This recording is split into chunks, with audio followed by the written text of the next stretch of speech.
action with that duck in place. That sets the screen.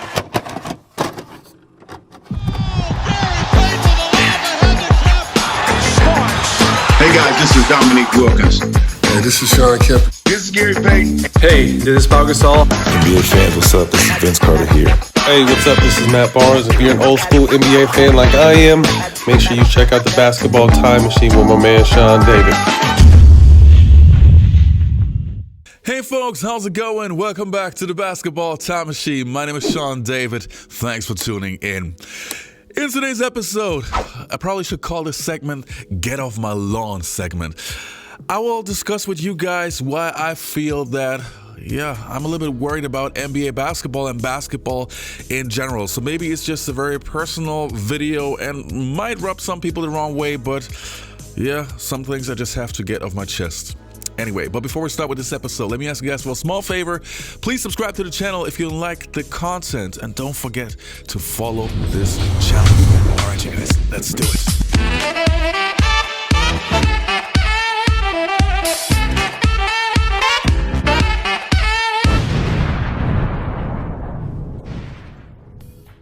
So where do we start? Now, for those of you who don't know, I was a huge NBA fan, I think, since I was like 6 years old. So we're talking like since 1989, basically. And to me, NBA basketball was everything. Like, not only did I watch every single game that I came across, I had like every VHS tape of not only Michael Jordan airtime and NBA superstars and the championship videos of each teams, and so to speak. I literally inhaled NBA basketball. Obviously, I also played myself. I was one of the few kids back in the days in Germany who basically practiced every single day. And while most kids would practice for 2 hours, like 2 or 3 weeks, 3 days a week, I would literally practice for 4 hours every single day. Not because I had to, but I was just so in love with the game and I just could not get enough. Like, if it was up to me, I would have, dropped out of school and played 24/7. But that's not what I'm saying. I just want to give you some of my background. And, watching NBA basketball for so many years, I often hear those arguments or those saying like, oh yeah, this is the evolution of basketball.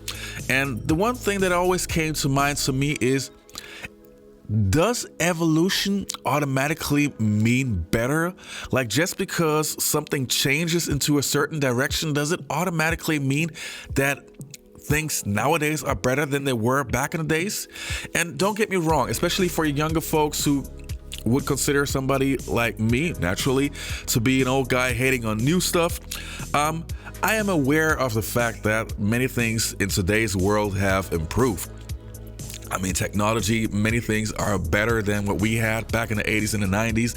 And there are certain aspects of today's NBA player that are definitely better. I think personally, not only that players today are better shooters, but I think also from the athleticism, players are way more advanced than they were back in the days. Like, the average NBA player is way more physically or let's say athletically advanced than players in the 80s and 90s. So obviously there are things that are better in today's game.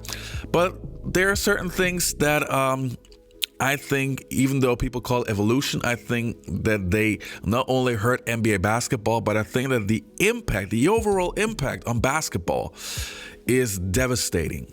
Now, the first player I want to talk about is Steph Curry.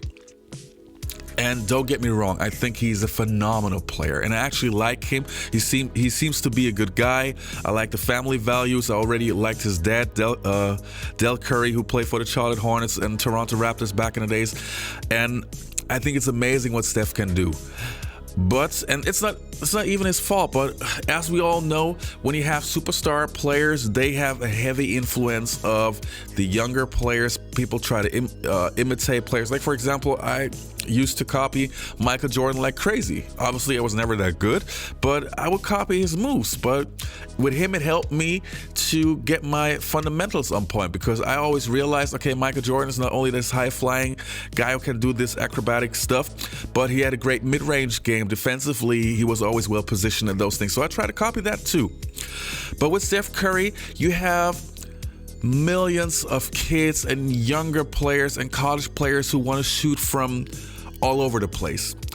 And to me, my question is, okay, do the young ones realize that you have to be that good to actually be an effective player on court? Like, you actually harm your team if you shoot from all over the place and you don't make those shots? This is again then when coaching comes into place. It's the coach's responsibility to teach the young ones, to tell them like, hey, this is not good, and so on. But apparently that doesn't happen, because if I take a look, and this is what's really hurting me, like I'm on Instagram, and Instagram, because of the algorithm, shows me all kind of college stuff, young ones playing, and so to speak, and I see clips of games which basically destroy my basketball heart. Like if I see how young players play, it's all about shooting from everywhere. And the unfortunate thing is, it's not just a handful of players. It's like you have like almost the entire team playing the same way.